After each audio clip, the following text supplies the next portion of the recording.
Bismillahirrahmanirrahim. Kita nika ngaos punten pundi-pundi sampai setuwa niki nggih mboten jelas, nggih mboten ngerti. Tapi alhamdulillahirabbil alamin ten mriki mboten nenten perkumpulan napa-napa. Ten mriki mung sekedar ngelampahi napa ingkang diayataken dhateng Allah melalui Al-Qur'an. Nggih mun gampang bacaan menika sholawat zikir lan tasbih lan syahadat lan suratul Al-Fatihah lan Kanjeng Nabi Muhammad sallallahu alaihi wasallam menika jamaatan mriki harus berpegangan kepada cerita-cerita ilmu Kanjeng Nabi Muhammad sallallahu alaihi wasallam. Sudah jelas Islam, umat Islam niku nabi nipun Kanjeng Nabi Muhammad sallallahu alaihi wasallam.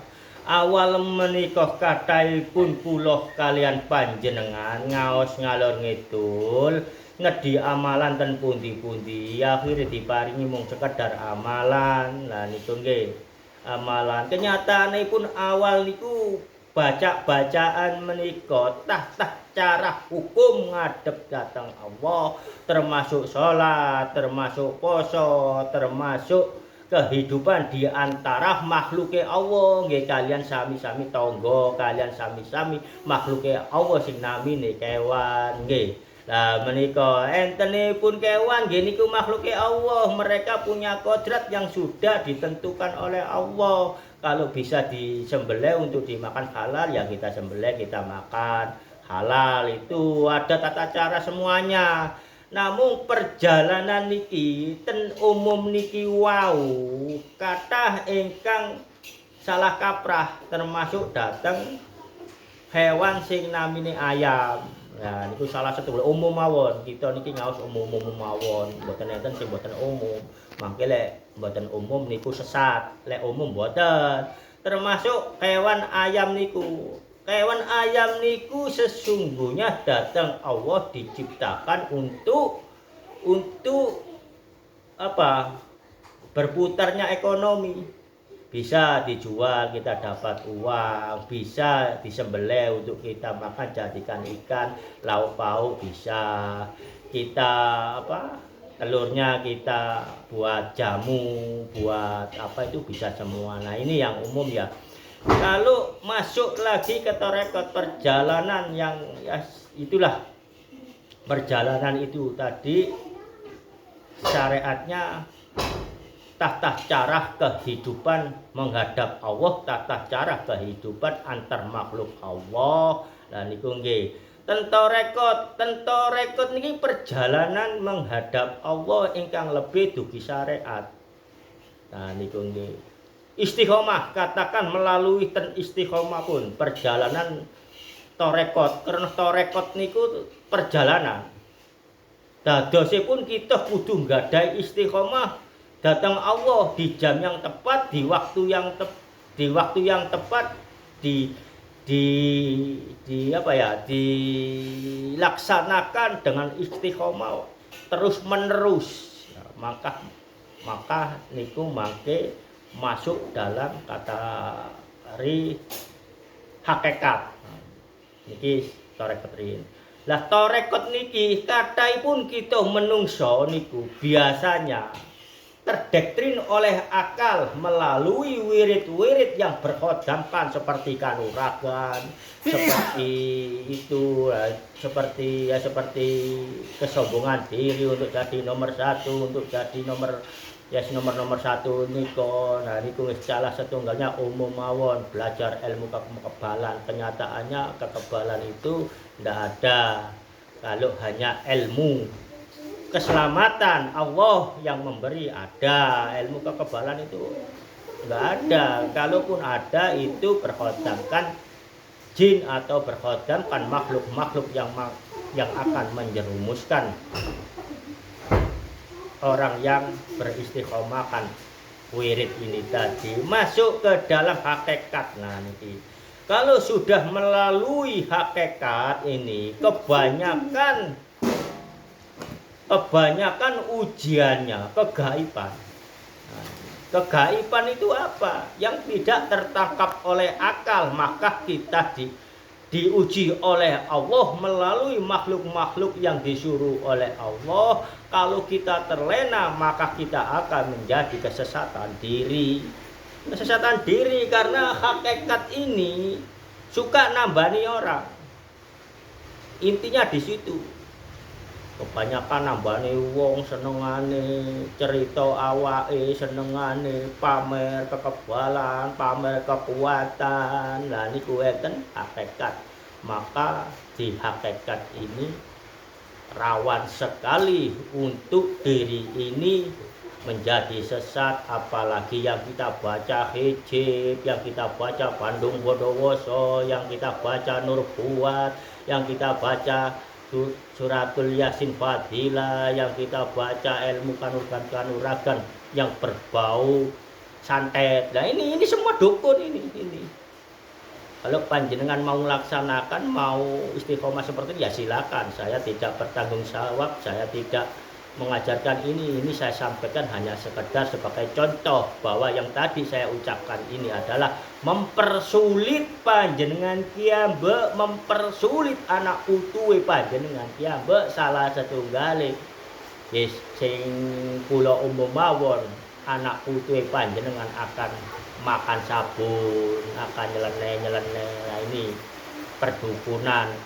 Di dalam hakikat ini banyak orang yang jatuh kafir murtad di hadapan Allah lantaran yang dibaca-baca ini adalah wirid-wirid yang berbau kanuragan. Kalau yang di hakikat kita ini beramalkan sholawat, dzikir, lan tasbih itu insya Allah walaupun kita diuji melalui makhluk-makhluk yang menjerumuskan, maka Allah melindungi, tidak akan menjadi sesat diri, hanya sebagai tontonan, hanya sebagai ilmu untuk disampaikan agar yang jamaah ataupun para putra-putri pun panjenengan tidak melakukan yang apa saya ucapkan tadi. Kalau sholawat dzikir lan tasbih hanya sebagai tontonan lewat aja, lalu masuklah ke hakikat Allah. Hakikat dulu, hakikat pun masuk ke ma'rifatullah ya maksudnya. Masuk ke ma'rifatullah, makrifat aja dulu. Makrifat ini banyak karena kita masih hidup, kita tidak bisa dikatakan ma'rifatullah. Tidak bisa, karena ma'rifatullah itu hanya ilmu para wali wadatul wujud, wali-wali Allah. Nah niku makrifat niku kata makrifat setan, makrifat iblis, makrifat keserakahan diri, makrifat laknatullah, makrifat tentang diri ini, menjadi kesombongan diri ini. Contohnya makrifat iso nerawang, gelo alam iko, gelo alam iki. Lah niku bahaya niki. Nggih Mas Bayu nggih. Bahaya. Walaupun makrifat, ini sekedar makrifat. Bisa nambani orang, bisa mandi pengucap, sesungguhnya itu bukan mandi pengucap, adalah si pahit lidah.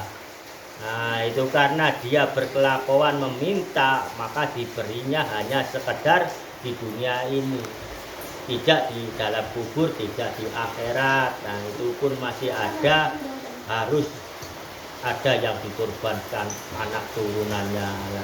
Nah itu wau yang saya ucapkan adalah makrifat diri untuk semua diakui diri, kesombongan diri.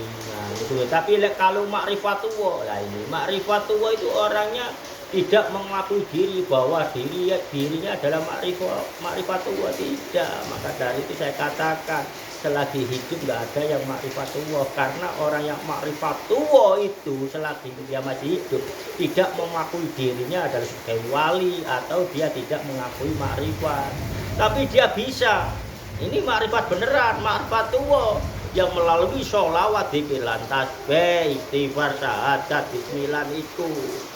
Saat ada orang yang meminta, yai kula ngeten-ngeten yai, niku nggih. dia meminta di dalam dirinya berdoa kepada Allah, ya Allah kula niki mboten saged napa-napa ya Allah. Napa tiyang niki ya Allah jenengan paringi keselamatan, kesehatan napa ingkang diteki dhateng tiyang niki ya Allah kula mboten saged napa-napa. Namung orang yang berdoa ini tidak lama kemudian diperlihatkan atau diberi isyarat oleh Allah karena keimanannya ini yang berkomunikasi kepada Allah, maka keimanannya ini yang mendidik fisik sang orang ma'rifatullah ini. Lalu beliau berkata kepada tamunya, karepku sampean kuwaras, tapi kekendaipun Allah iki lho tasbih gawon mulih tanduran lah niku tiyang ma'rifatullah. Namung sagete maringi isyarah walaupun diparingi sak temenane. Yai kula niki kajenge gada putu yai kepingin daftar anggota TNI. Oh nggih. Akhirnya dia meminta kepada Allah, ya Allah, napa sing kula ucap niki ya Allah, kula mboten ngerti napa-napa. Namun Allah memberitahu bahwa anak ini jadi, maka diisyarailah oleh sang kiai ma'rifatullah ini. Oh ya, ini topi bawa pulang, suruh make putuipun panjenengan. Nah, maka jadilah mereka apa yang diinginkan. Kalau melalui orang yang makrifat diri itu banyak aturannya, banyak mungkin ada yang harus dikorbankan. Tapi kalau melalui ma'rifatullah, melalui sholawat dzikir lantas itu tak ada efek sampingannya, maka menjadi putra putri pun panjenengan menjadi ridho Allah, ridho dunia, ridho dalam kubur, ridho akhirat. Cukup semantan. Assalamualaikum warahmatullahi wabarakatuh.